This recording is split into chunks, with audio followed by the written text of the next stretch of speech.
Bolalar bog'chalarining moddiy-texnik bazasi mustahkamlanib, yangilari barpo etilmoqda.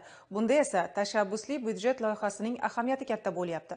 Qorovulbozor tumanidagi maktabgacha ta'lim tashkiloti misolida mavzuni muxbirimiz davom ettiradi.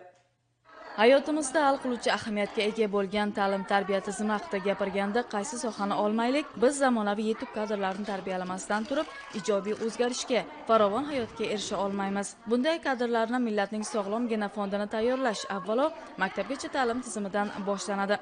Maktabgacha ta'lim ertamiz egalarining yaxshi bilim va ko'nikmaga ega bo'lishlaridan muhim ahamiyatga ega. Qorovulbozor tumanidagi 9-son davlat maktabgacha ta'lim tashkiloti 1988-yilda tashkil topgan. Tumandagi Jarqoq mahalla fuqarolar yig'inida joylashgan maktabgacha ta'lim tashkiloti 140 o'rinli bo'lib, bugungi kunda 162 nafar bolalar mavjud. 2024-yil tashabbusli byudjetdan 1 milliard 360 million so'm yutib olingan. Maktabgacha ta'lim tashkilotida 6 ta guruh faoliyat ko'rsatmoqda.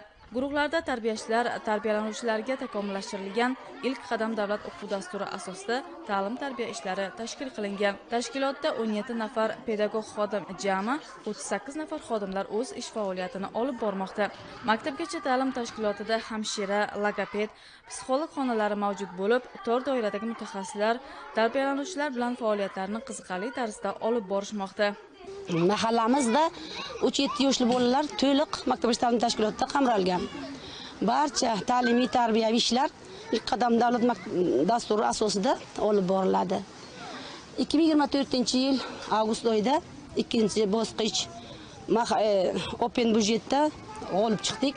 1 milliard 360 millionlik mablag' asosida bog'cha kapital ta'mirlandi. Maktabgacha ta'lim tashkilotlarining asosiy vazifasi jismoniy va psixologik jihatdan sog'lom, ma'naviy barkamol, mehnatga tayyor shaxsni shakllantirib berishdan iborat. Shuningdek, bolalarda ijtimoiy dunyoviy bilimlarni egallashga bo'lgan intilish, ijtimoiy faollikning ortishida bog'cha tarbiyasi hal qiluvchi omildir. Bu bolaning komil inson bo'lib shakllanishida alohida o'rin tutadi.